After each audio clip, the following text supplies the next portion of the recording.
नमस्कार दोस्तों, यह मेरे चैनल की पहली वीडियो है और मुझे उम्मीद है कि विज्ञान का यह सफर आपको पसंद आएगा।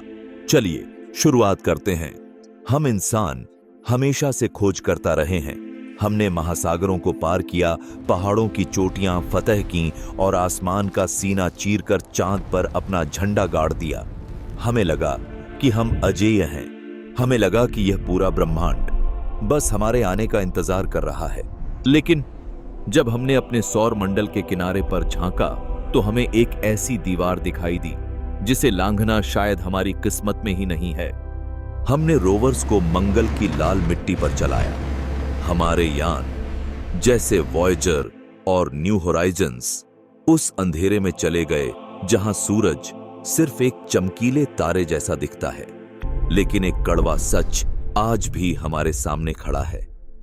प्लूटो, जो हमारे ही सूरज का परिवार है, हम आज तक वहां इंसान को नहीं भेज पाए। और प्रॉक्सिमा सेंटोरी, वह तारा जो हमसे सिर्फ 4 साल दूर है, वहां तक पहुंचना आज भी विज्ञान से ज्यादा एक सपना लगता है।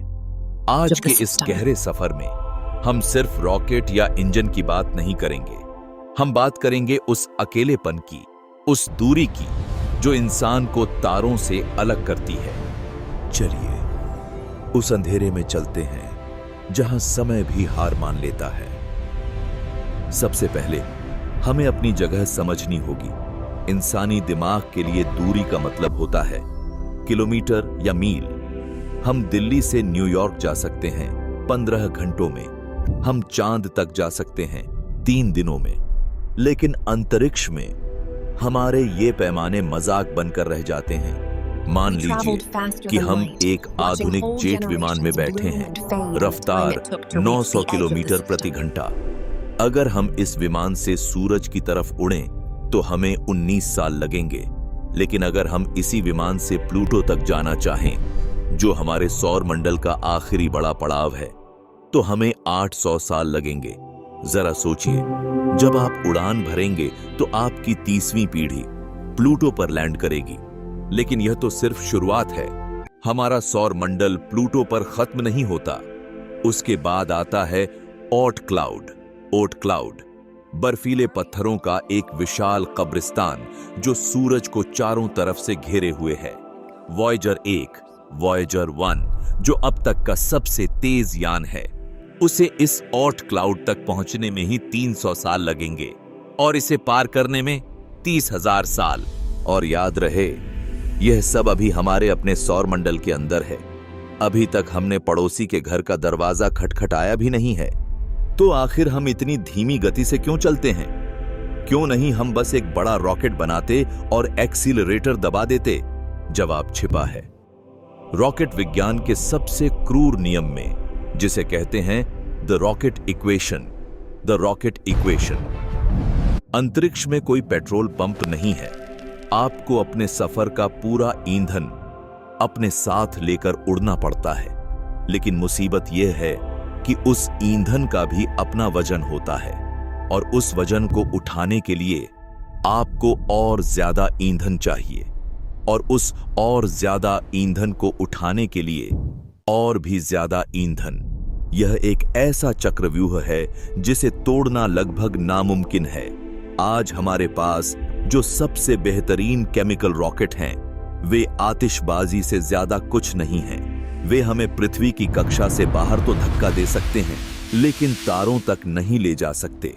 अगर हमें प्रॉक्सिमा सेंटोरी तक एक इंसान को भेजना हो तो केमिकल रॉकेट के साथ हमें इतना ईंधन चाहिए होगा जितना शायद पूरे ब्रह्मांड में मौजूद भी नहीं है। हम कछुए हैं जो समुद्र पार करने की कोशिश कर रहे हैं, और यहीं पर हम अपनी दूरबीनों का सहारा लेते हैं। अगर हम जा नहीं सकते तो कम से कम देख तो सकते हैं। 1990 के दशक तक हम अकेले थे। हमें नहीं पता था कि क्या दूसरे तारों के पास भी ग्रह हैं। लेकिन फिर केपलर टेलीस्कोप ने हमारी आंखें खोल दी। उसने हमें दिखाया कि ब्रह्मांड ग्रहों से भरा पड़ा है। लेकिन ये ग्रह हमारे सपनों के स्वर्ग नहीं हैं, ये नरक हैं। जरा नजर डालिए HD 189733b पर। दूर से देखने पर यह एक खूबसूरत नीले रंग का ग्रह दिखता है, बिल्कुल हमारी पृथ्वी जैसा। लेकिन यह एक धोखा है। वहां का नीला रंग पानी नहीं है, वह सिलिकेट के कण हैं। वहां हवाएं 8000 किलोमीटर प्रति घंटे की रफ्तार से चलती हैं, आवाज की गति से 7 गुना तेज। वहां बारिश होती है, लेकिन पानी की नहीं, पिघले हुए कांच की। और तेज हवाओं की वजह से यह कांच की बारिश नीचे नहीं बल्कि टेढ़ी गिरती है। सोचिए, लाखों छोटे छोटे कांच के टुकड़े गोलियों की रफ्तार से आपके शरीर को चीर रहे हैं। या फिर चलिए WASP 76b पर। यह ग्रह अपने तारे के इतना करीब है कि इसका एक हिस्सा हमेशा जलता रहता है। तापमान 2400 डिग्री सेल्सियस। यहां गर्मी इतनी ज्यादा है कि लोहा, आयन भी भाप बन जाता है। और जब यह लोहे की भाप ग्रह के ठंडे हिस्से की तरफ जाती है तो वहां लोहे की बारिश होती है। इन दुनियाओं को देखकर हमें अपनी पृथ्वी की कीमत समझ आती है, लेकिन फिर भी हमारी नजर एक खास तारे पर टिकी है, हमारा पड़ोसी प्रॉक्सिमा सेंटोरी। प्रॉक्सिमा सेंटोरी, सुनने में यह नाम एक उम्मीद जैसा लगता है। 4.24 प्रकाश वर्ष दूर, लेकिन यह तारा हमारे सूरज जैसा नहीं है। यह एक रेड ड्वार्फ है, लाल बौना तारा। यह आकार में छोटा है और इसकी रोशनी भी बहुत कमजोर है, लेकिन इसमें गुस्सा हमारे सूरज से कहीं ज्यादा है। प्रॉक्सिमा सेंटोरी एक अस्थिर तारा है। 2019 में वैज्ञानिकों ने देखा कि सिर्फ कुछ सेकंड के अंदर यह तारा अपनी सामान्य चमक से 14,000 गुना ज्यादा चमकदार हो गया। उसने अंतरिक्ष में इतनी भयानक अल्ट्रावायलेट रेडिएशन फेंकी कि अगर पृथ्वी वहां होती तो हमारी ओजोन परत, ओजोन लेयर, पल भर में जलकर खाक हो जाती। यह तारा शांत नहीं है, यह अपने ग्रहों पर लगातार हमला करता रहता है और इसी तारे के चारों ओर घूम रहा है हमारा सपना प्रॉक्सिमा बी। 2016 में जब प्रॉक्सिमा बी मिला तो दुनिया भर के अखबारों ने लिखा, दूसरी पृथ्वी मिल गई। यह ग्रह हैबिटेबल जोन में है, यानी वहां तापमान ऐसा हो सकता है कि पानी मौजूद रहे। लेकिन शर्तें और नियम लागू हैं। क्योंकि प्रॉक्सिमा तारा बहुत ठंडा है, इसलिए इस ग्रह को गर्मी लेने के लिए तारे के बहुत करीब रहना पड़ता है। इतना करीब कि शायद वह टाइडली लॉक्ड हो चुका है। इसका मतलब यह है कि प्रॉक्सिमा बी अपनी जगह पर घूमता नहीं है। उसका एक चेहरा हमेशा तारे की तरफ रहता है, जहां हमेशा दिन है और भयानक गर्मी, और दूसरा चेहरा हमेशा पीछे अंधेरे में, जहां हमेशा रात है और खून जमा देने वाली ठंड।